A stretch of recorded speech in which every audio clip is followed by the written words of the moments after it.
Are there things that you're teaching them, or there practices that you're having them do that you are hoping 10 years from now, 20 years, 30 years from now, they're the kind of kids who don't give up as well? Mm-hmm. Yeah. Oh my gosh, this is so good. We just had this conversation last night. We were at an event and we were talking about the swim, and we were talking to a group of people, and, you know, we were mentioning their schedule for swim that they're currently doing, like a year-round club league for swim.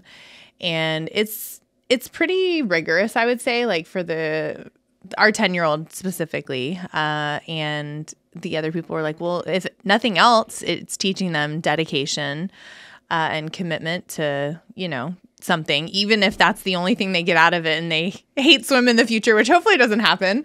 But that's a big deal, you know. And Sean's really big on, like you always tell them, you know, we made a commitment, we're going to go, even if they're like, my legs hurt or, you know, my arms hurt. We had to do push-ups in PE today. And he's like, well, you made a commitment. You're going to be fine. You know, drink that protein. Yeah. Let's go. Yeah. And for me, it's, we've been talking a lot about, you know, don't give up just because you don't feel right or something didn't go your way. Don't get discouraged. It's okay to feel, it's okay to lose. Be disappointed. Be disappointed in losing because that means you really want it. So don't let failures dictate what you do. You got to learn from it and make you push harder. Things don't always go your way. You got to learn that as a kid so you don't give up as you become an adult. And then also helping others. Do it for not just you, do it for yourself and your team and for others. I always tell them, do it for the kids that can't talk and can't walk and, you know, are fighting battles or are homeless. Do things for that cause, kind of represent them. Then as they get older, that can be something that can be driving them to do better. Yeah. Yeah, that's really good. What are barriers? You know, if we know the things that perhaps grow into endurance and grit and not giving up, what are barriers that you as adults face, or that you see your kids facing, or as parents we can accidentally put in our kids' lives? What are some things that get in the way of this? I think time is probably the number one barrier, I would say, because it's easy to back out of a commitment or, you know, not persevere through something because of lack of time. But if you made that commitment, you know, you can figure it out. Like we've just kind of worked our schedules and made it work out to where we can still make this a priority. But setting that example for them is important, right? And making sure, you know, if he can't do it one day, like I'll just take both of them and they have to sit there, you know, but that I think sets a good example for them. There are a lot of barriers for sure. Yeah. And convenience. They always want, it's always easy to choose the path of least resistance. In teaching them that don't just do something because it's easy. Don't give up because someone said something or you don't want to be around a certain group. You have to push through it. Things need to feel a little tough. If you're not in a situation where things are not tough, I think you just don't learn. And you don't understand. Things become it feels too easy, you're not growing. Yeah. Yeah. The barrier of like being uncomfortable, that's a big one. Like I think that goes into what you're saying. Like being uncomfortable, you know, which may be like you don't like someone on your team, you know, and you have to see them every day, or you know, the person, it could be anything. Like your coach isn't your favorite person, you know, whatever it may be. They're making you feel uncomfortable. Yeah. I mean, you got to swim 3,500 yards. Which is what our 10-year-old does every night. That's an obstacle. That's a lot of yards. But, you know, the person swimming 500 yards a day versus 3,500 yards a day, there's going to be a difference in a year. So I think the barrier of what's convenient now, if you can't get past that, you know, 10 years down the road, you're going to be so far behind the person that was okay being uncomfortable because they wanted to be better later. So that concept right there, we talk to our kids every day, is push yourself, be uncomfortable, and don't be afraid of putting yourself out there. Yeah. Even for us when we work out and you have to do 100 squats, I mean, you're uncomfortable the next day, but you still do it. That's right. That's right. Yeah.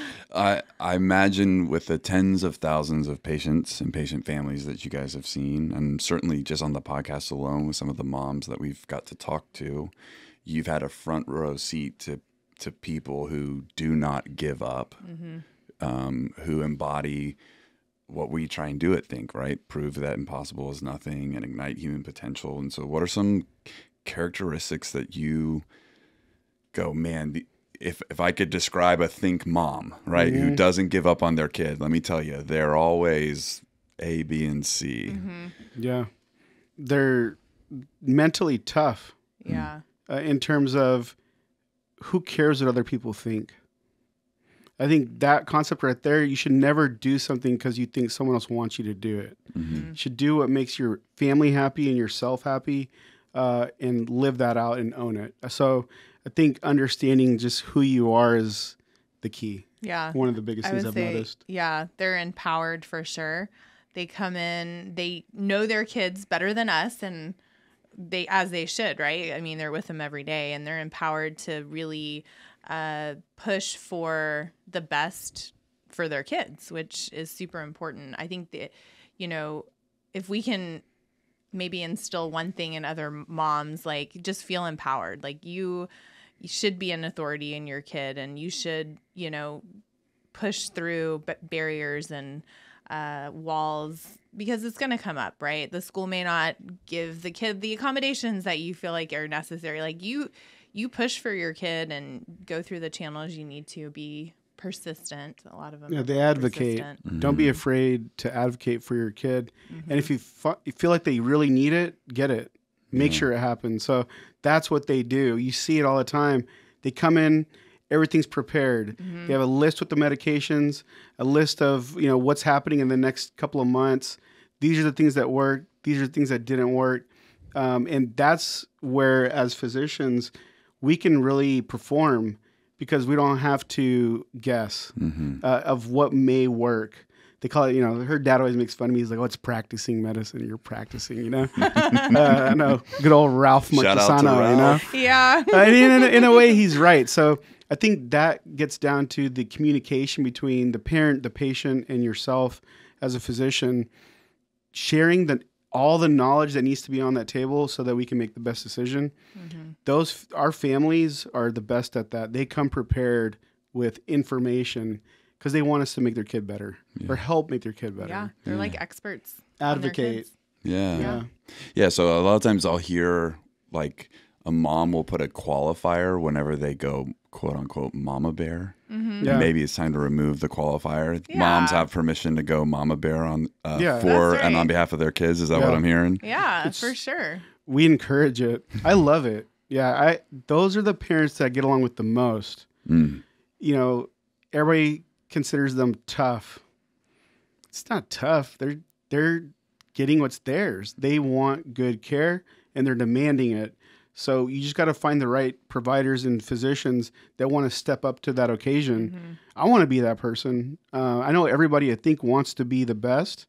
So we want, if you consider yourself demanding, or you want the best or high quality or, mama bear, like this is the place, because we'll do well together. Yeah. Yeah. It's good. It's a good question. We don't shy away from this. No, that makes sense. It means you care. Right. If you don't care, then don't come here. That's the truth. If you don't care to really make this work, we're not the right team. Right. It needs to be both ways.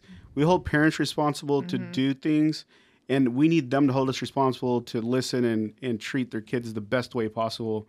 So it's very mutual. I think that's not talked about enough. Is it really has to perform as one team, and we all have our roles and responsibilities. And the kid only gets better if both sides do well. Yep. Each of us have to hold up our end of the bargain. We each have different responsibilities, and if we do our part and they do their part, it works out great. Yeah. Yeah. That's really neat. Well, thank you guys for continuing talking to us today.